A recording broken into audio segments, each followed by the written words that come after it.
Party ఆడవాళ్ల పైన, అది గ్రామీణ మహిళలు, బస్సులలో ఎక్కే మహిళలు క్యాబరెట్ డాన్సులు చేసుకోండి, రికార్డ్ డాన్సులు చేసుకోండి అన్నటువంటి దుర్మార్గులు మరి మొన్నటికి మొన్న నాకు సోదరుడు, నేను రాఖీ కట్టే సోదరుడు పొన్నమన్న, మరి అదే విధంగా ఇంకో మా రాజ్ ఠాకూర్ ఎమ్మెల్యే గారు అత్యంత పవిత్రమైనటువంటి అసెంబ్లీలో మేము కూర్చున్న ఫోటోలను కూడా మార్పింగ్ చేసి అత్యంత దుర్మార్గంగా వివరించారు.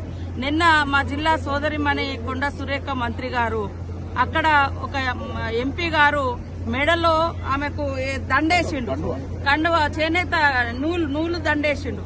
దాన్ని షాదీ కళ్యాణం లక్ష్యం పంచిర్రు అని ఇట్లా అట్లని ఒక సెటైర్లు. ఎంత దారుణం అంటే ఆడవాళ్ళంగా రాజకీయాలలో ఉండాలా వద్దా, అసలు ఏం చేస్తే కరెక్ట్, ఏం చేయకుంటే మా పని మేము చేసుకున్నాం, మమ్మల్ని వెంటబడి వేధిస్తోంది బీఆర్ఎస్ పార్టీ.